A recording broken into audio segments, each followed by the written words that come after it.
Oi, gente, bom dia. Meu nome é Isabela, eu sou uma das monitoras de patologia e hoje eu vou estar começando aqui a revisão para parcial. Isso aqui é um pouquinho da gente, nós somos os monitores, temos a Camila, eu, o Lourenço e o Vinícius. Eu disponibilizei o número para vocês entrarem em contato, para vocês tirarem dúvida com a gente. Pode mandar mensagem que a gente sempre vai estar disponível. E nós todos somos do 8º período, que a gente já está quase entrando no internato, então a rotina é um pouco doida, mas a gente sempre está à disposição para tirar dúvida para vocês.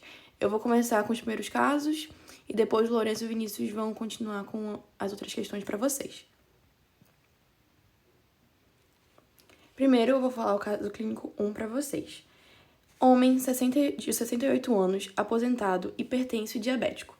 Procurou o pronto atendimento com queixa de febre alta, calafrios, tosse produtiva com escarro amarelado e cansaço progressivo há 4 dias. Isso já indica que ele tem sintomas e sinais de um quadro respiratório. Ademais, ele também é mais velho, então ele também pode estar maior risco de infecção grave e descompensação. Ele refere perda do apetite e sonolência excessiva no último dia. Familiares relatam episódios de confusão mental, isso já é um sinal de gravidade também na sepse, e desorientação. Nega tabagismo atual, mas fumou por 30 anos. Nega etilismo. Ao exame físico, mau estado geral, confuso, mucosas hipocoradas e levemente desidratadas. A PA dele tá de 86 por 58, então ele já tá com uma hipotensão. A frequência cardíaca de 122, ele já tá também com uma taquicardia. A frequência respiratória de 34, ele também tá com taquipneia. Temperatura 39, febre. Saturação de 86, que tá baixo. E murmúrio vesicular diminuído em base direita, com estertores crepitantes e subcrepitantes. Isso já indica uma pneumonia lobar. O tempo de enchimento capilar dele é maior que 3 segundos. As extremidades estão frias, o abdômen flácido, indolor e sem edema. Nos exames laboratoriais, a gente vai ter os leucócitos com 19.600. Isso já vai ser com desvio à esquerda, leucostose com desvio à esquerda, que já indica uma infecção bacteriana. O PCR vai estar 19 e esse PCR está aumentado, só que o PCR ele é meio inespecífico. Ele vai estar aumentado em inflamação e infecção. E a procalcitonina também é um pouco inespecífica, mas ela também indica essa inflamação e infecção. A ureia de 68, que está bem elevada, e também, como vocês estão vendo em nefro, é um critério de gravidade. Creatina de 2,3, que indica disfunção renal. Lactato de 5,2, que também é aumentado, já indica gravidade. Plaqueta de 110 mil. E radiografia com consolidação no lobo inferior direito, que também a gente vai pensar mais ainda na pneumonia. Primeira questão: qual a principal hipótese diagnóstica? Segunda questão: quais achados clínicos e laboratoriais indicam gravidade e risco de choque séptico? E terceira: esse paciente deve ser internado? Justifique. Bem, na primeira questão eu já falei com vocês. Então, esse paciente, ele vai ter sim uma pneumonia adquirida na comunidade, só que ele já está com sepse e choque séptico. A segunda questão, eu perguntei os achados clínicos e laboratoriais que indicam gravidade e risco de choque séptico. Bem, eu já havia falado para vocês que a hipotensão é um sinal de gravidade, o organismo não está conseguindo manter a perfusão adequada dos tecidos. Isso também já indica a sepse, choque séptico. Frequência respiratória maior que 30, ele está com taquipneia. É um dos primeiros sinais de sepse que o corpo está tentando compensar. A confusão mental é uma disfunção orgânica, principalmente do sistema nervoso central, então já é uma má perfusão cerebral. A ureia acima de 50 também é um indicador de gravidade. O lactato elevado marca hipoperfusão tecidual, disfunção renal por causa da creatinina e plaquetopenia. Terceira questão: esse paciente deve ser internado? Justifique. Aqui nesse caso, como o paciente ele tem uma PAC, a gente vai usar os critérios de Kirby 65. Aqui nos critérios, ele pontuou 5. E a gente usa o Kirby 65 de certa forma. C é confusão mental, o paciente tinha. U, que é ureia maior ou igual a 50, o paciente também pontua nesse critério. R, que é frequência respiratória maior ou igual a 30, o paciente também pontuou. B, que é pressão arterial ou sistólica menor que 90 ou diastólica menor ou igual a 60, ele também pontuou. E a idade, que é 65, então idade em anos maior que 65 anos, ele pontuou todos, então ele está 5. Esse paciente, a gente vê que ele tem uma mortalidade alta, de acordo com os critérios lá do CURB, ele tem 22% de mortalidade, então a gente tem que internar esse paciente. Aí tem lá naqueles critérios que vai ser tratamento hospitalar, só que como o paciente tem PAC grave, que é 4 ou 5, a gente tem que avaliar a UTI nesse paciente. Nesse tipo de caso clínico, é muito bom vocês estarem atentos aos achados clínicos que vão levar vocês a um diagnóstico mais claro. Nesse caso, tinha tosse, tinha febre, também tinha o raio-x, tinha os murmúrios, estertores, então tudo isso levava à pneumonia, além dos critérios que levava ao choque séptico e a sepse. Vocês têm que lembrar aquele quadro do SOFA que fala de ureia, fala de disfunção renal, fala da sistema nervoso central. Todos esses critérios têm que estar muito claro para vocês, porque desse jeito vocês conseguem pontuar e ver o que leva, o que está indicando, né, a sepse. Agora eu vou deixar para o próximo caso clínico. Olá pessoal, eu sou o Vinícius. Eu vou falar aqui sobre o caso clínico 2. Identificação: recém-nascido, sexo masculino, 2 dias de vida, 36 semanas de idade gestacional, parto vaginal. História materna: mãe, 28 anos, G2, P2 já 0, com ruptura prematura de membrana 20 horas antes do parto. Líquido amniótico purulento e fétido. Apresentou febre de 38,5, não realizou profilaxia para estreptococcus do grupo B. História do neonato: nasceu com ápica 6 de 8, pesou 2,600. Nas primeiras horas de vida apresentou dispneia leve, interpretado inicialmente como uma taquipneia transitória. Com 36 horas de vida, evoluiu com hipotermia, letargia, sucção fraca, taquipneia, gemência e má perfusão. Saturação de 88% em ar ambiente. Exame físico: frequência cardíaca de 182 batimentos por minuto, PA 50/30, frequência respiratória 70 incursões por minuto, temperatura 35,2, perfusão capilar acima de 4 segundos, abdômen distendido, fontanela discretamente abaulada. Exame laboratorial: hemograma, leucócitos de 4.000, neutrófilos 45%, bastonetes 15%, plaquetas de 80.000, PCR 25, hemocultura aguardando o resultado, e a gasometria pH de 7,28, bicarbonato 17, glicemia 45. Agora a gente vai para as perguntas. Questão 1. Qual a principal hipótese diagnóstica? Justifica a importância do início precoce da antibiótico terapia e reposição volêmica no manejo desse paciente. Então, aqui a gente tem um paciente com uma possível sepse precoce, né? Porque é um RN ele é prematuro, né? Tanto que a gente veja que a idade, ele, no caso, já dá a idade corrigida dele, que é 36 semanas. Na história da mãe, ela já apresenta sinais de infecção, com líquido purulento e fétido, e apresentou febre.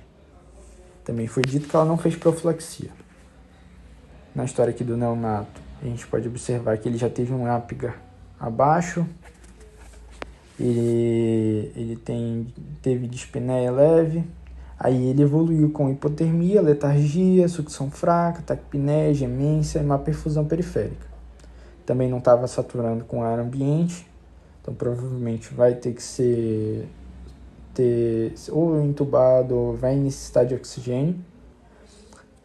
No exame físico a gente vê que realmente estava com uma taquipneia, a perfusão dele já estava alterada.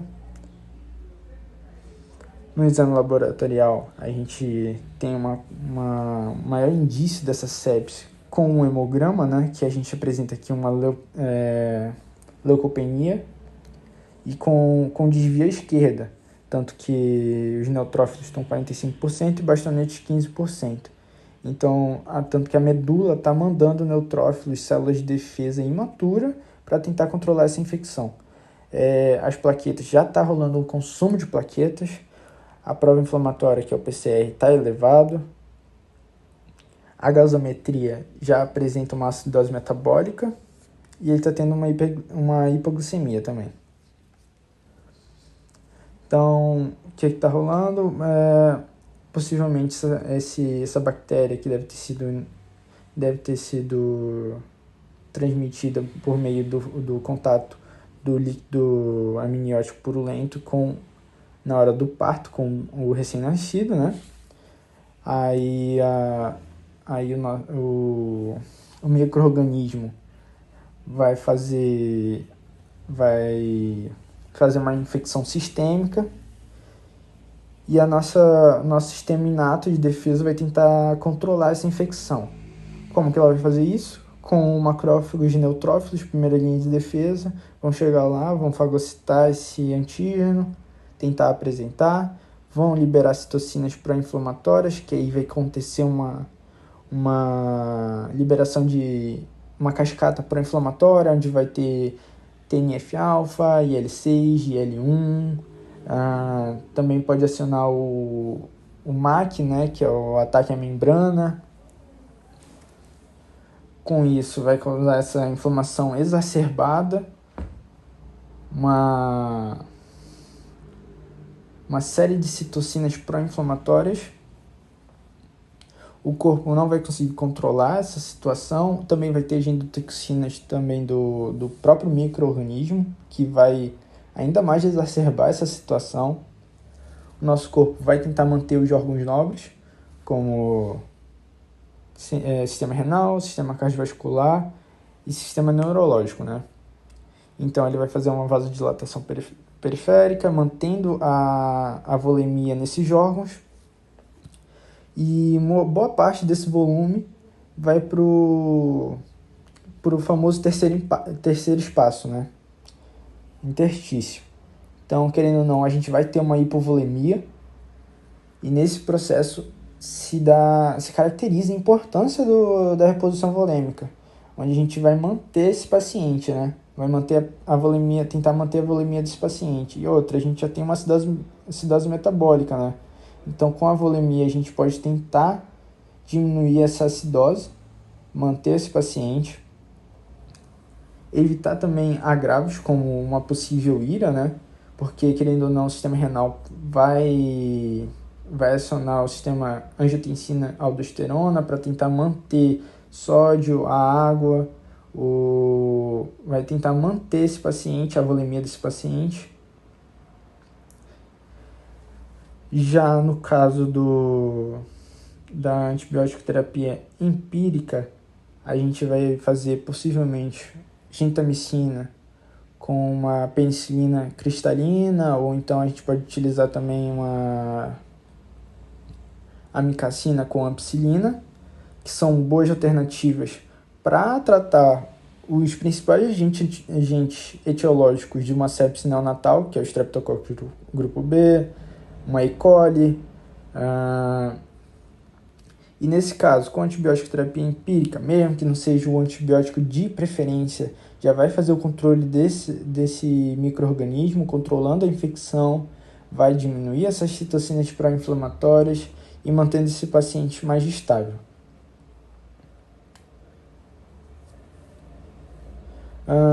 Cite os fatores de risco para a sepse precoce do caso. Então, aqui a gente tem alguns fatores de risco, né? Como a bolsa rota acima de 18 horas, o trabalho de parto antes das 37 semanas de gestação, tanto que a idade dele é 36, então foi antes. A gente possivelmente tem aqui uma colonização pelo Streptococcus grupo B, né? E a paciente não fez profilaxia, também é outro fator de risco. A mãe também apresentou febre nas 48 horas. E eu acho que são esses os principais fatores de risco aqui da mãe para sepse precoce, né?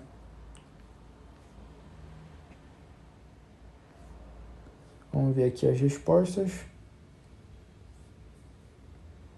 Aqui. A sepse, a infecção causa liberação de citocinas inflamatórias, como TNF-alfa, IL-1 e IL-6, que aumenta a permeabilidade capilar e provoca vasodilatação, levando a hipotensão e hiperperfusão.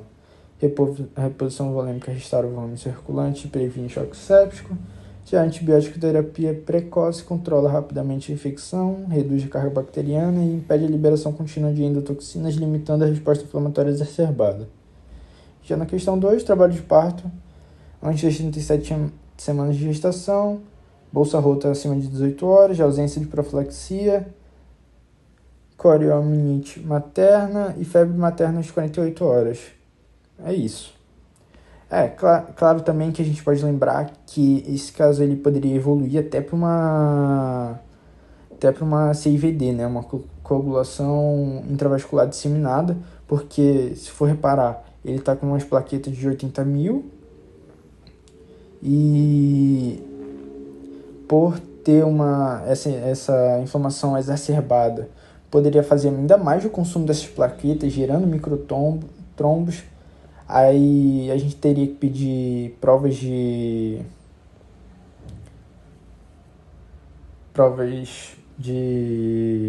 coagulação para avaliar esse caso. Então, é um caso bem interessante sobre sepsis neonatal. E é isso, pessoal. Do caso 2, é isso que é interessante vocês saberem.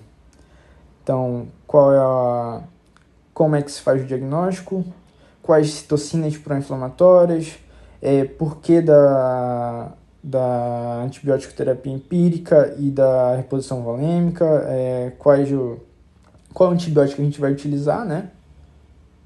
Os fatores de risco, bem importante. A gente conseguir avaliar se é uma sepse tardia ou precoce também, é interessante saber. E é bom saber também quais possíveis, né?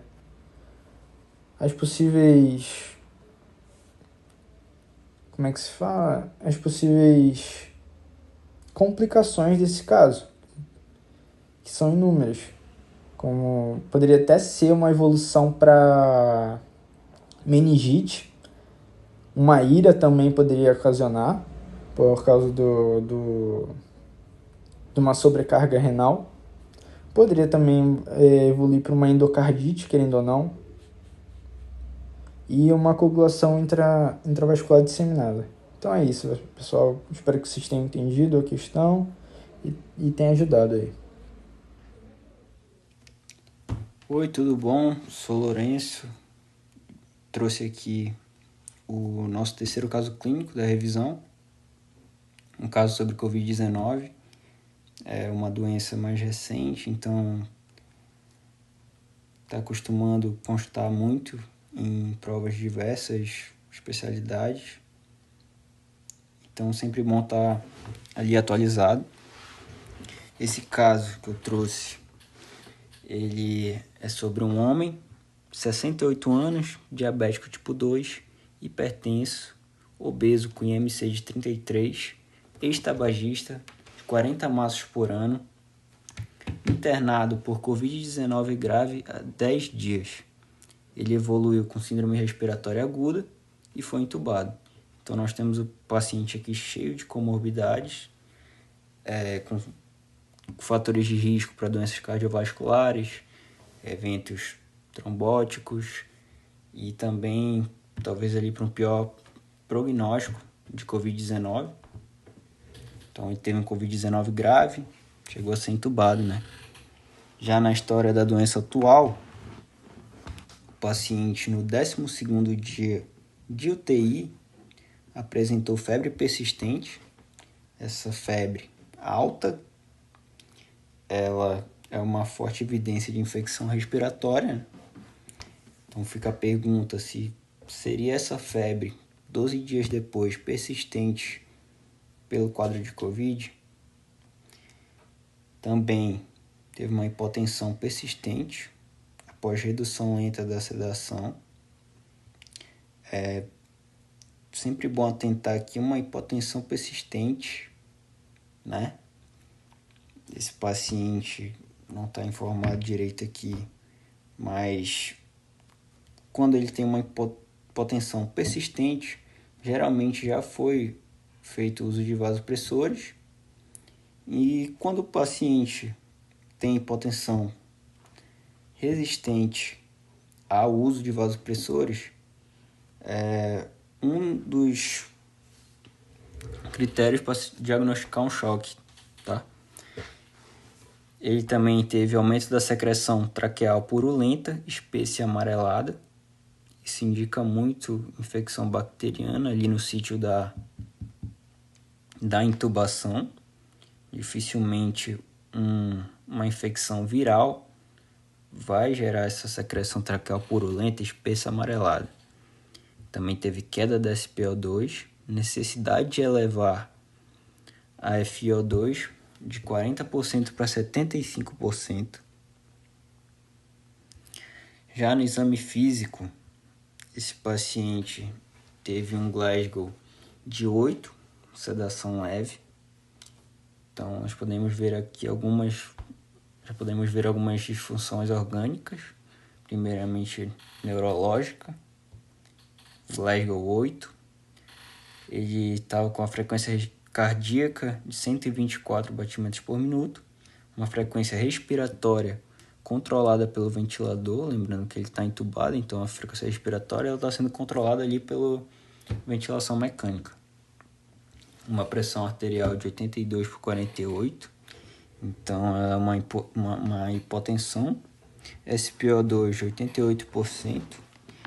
Nos pulmões, murmúrio vesicular reduzido difuso, crepitações basais bilaterais, extremidades frias, tempo de enchimento capilar 4 segundos, diurese 0,4 nas últimas 6 horas, e pulsos filiformes.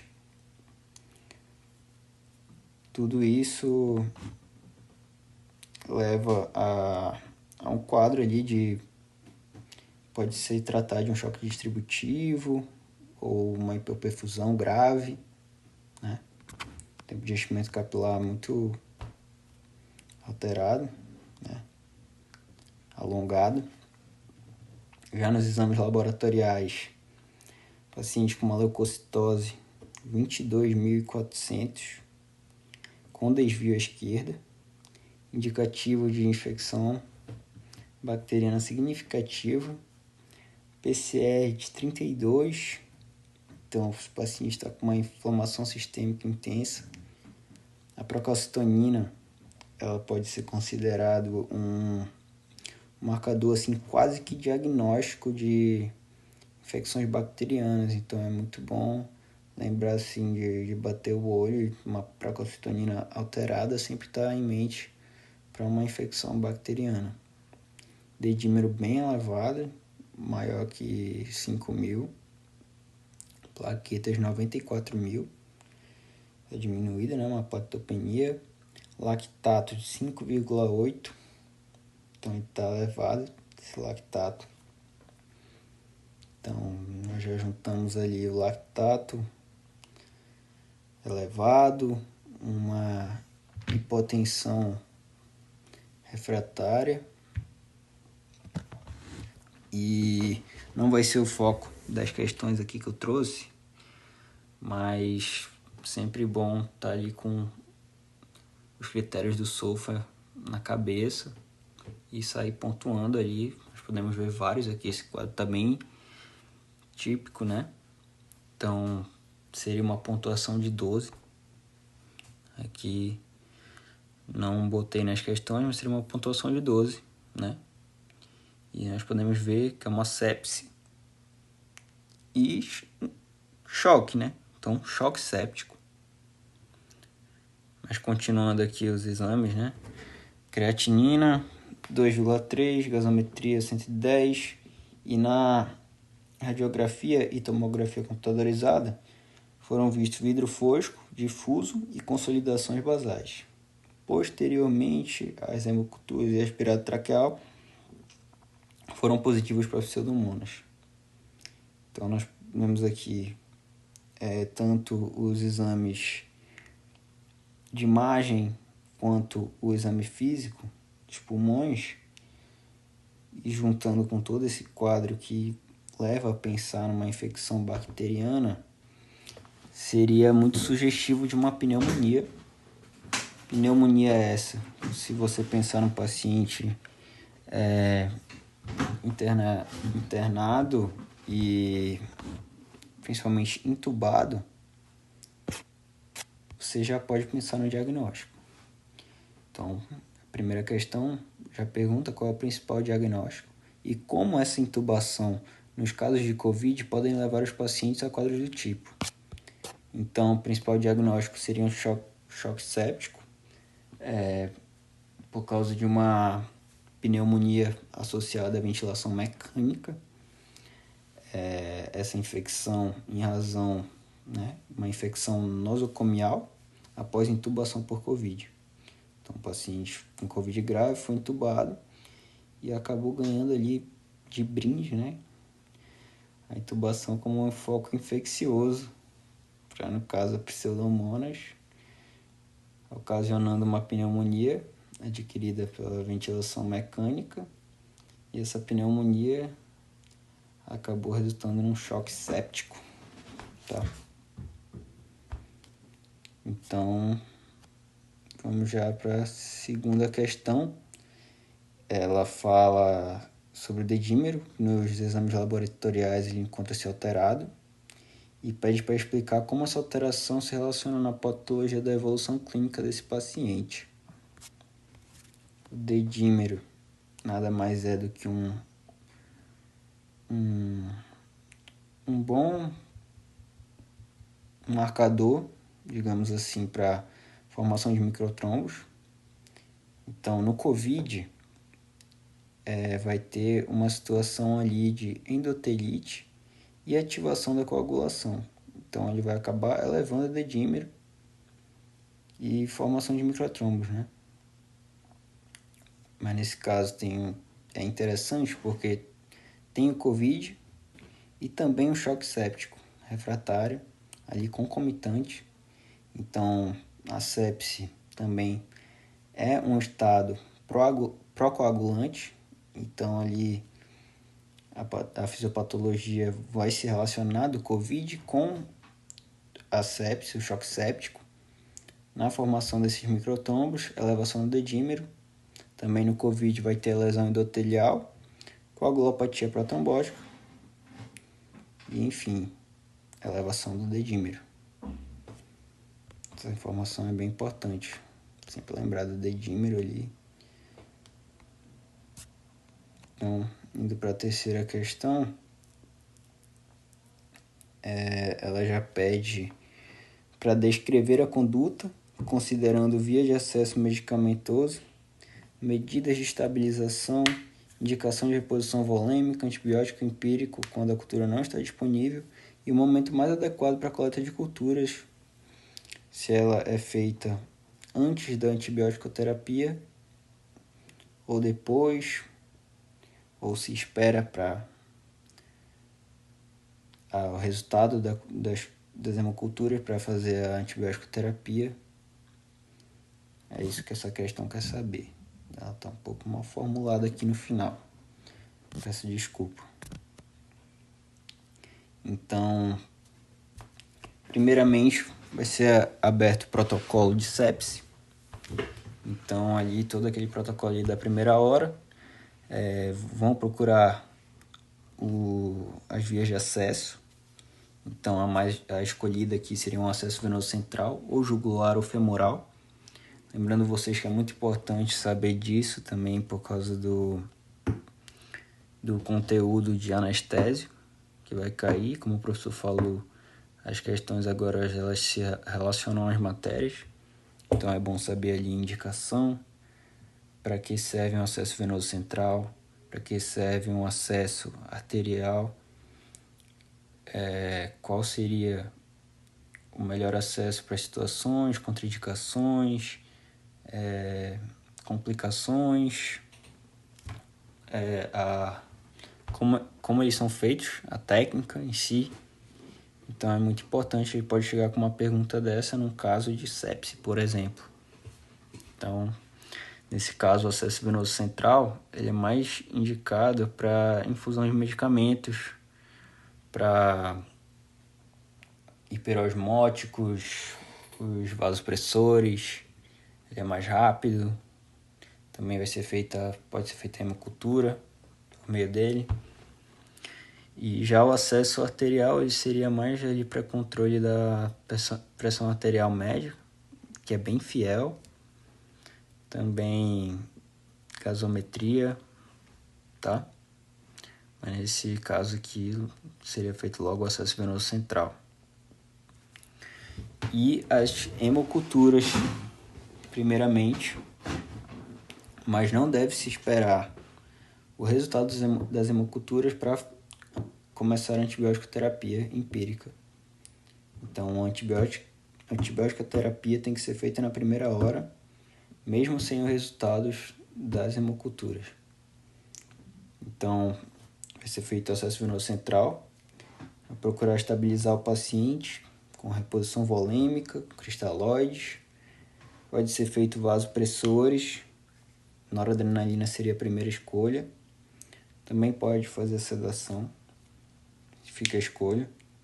Antibiótico terapia, nesse caso, para uma PAV grave, antibiótico terapia empírica, seria a piperaciclina, tazobactam ou meropenem.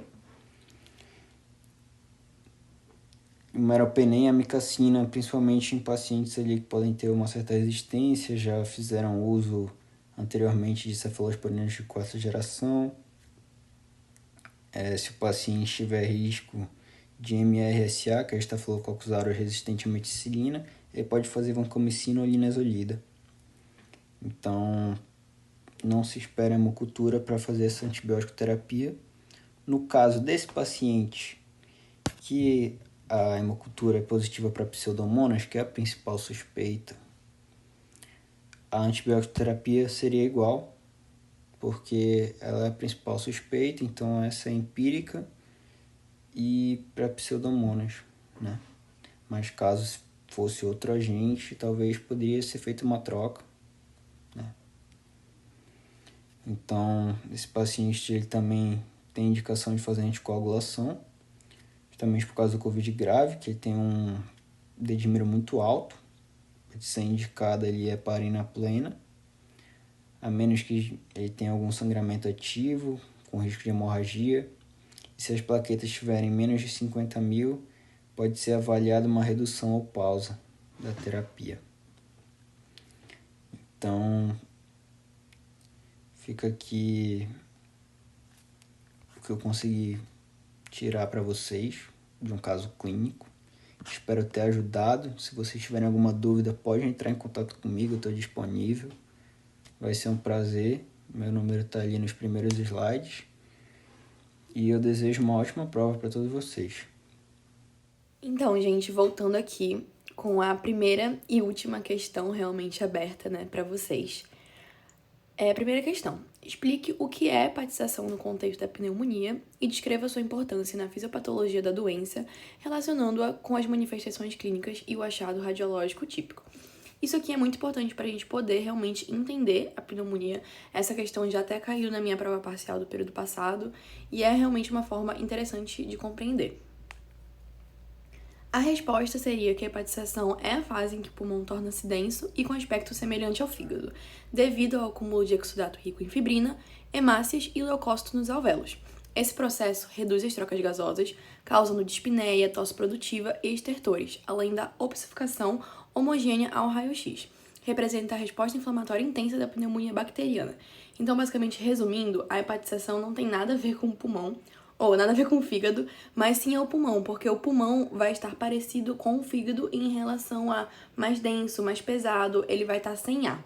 Na fisiopatologia é importante porque a gente vai ver que esse pulmão vai estar cheio de exudato, assim a gente não consegue ter as trocas gasosas de forma eficiente, que vai gerar os sintomas típicos da pneumonia, como a tosse produtiva, a dispneia, além dos estertores. No raio-x a gente consegue ver isso classificamente pela opacificação, que eu tentei mostrar um pouquinho na imagem, que vai estar bem branco, porque vai ser exudato. Isso a gente correlaciona a fisiopatologia com o raio-x. É importante que a gente vê a consolidação bem definida na imagem. E esse é o ponto importante. A hepatização significa a resposta inflamatória intensa da pneumonia bacteriana com o alvéolo preenchido de exudato, levando assim aos sinais e sintomas específicos da pneumonia. E é isso, gente. Eu espero que vocês tenham entendido todos os casos clínicos.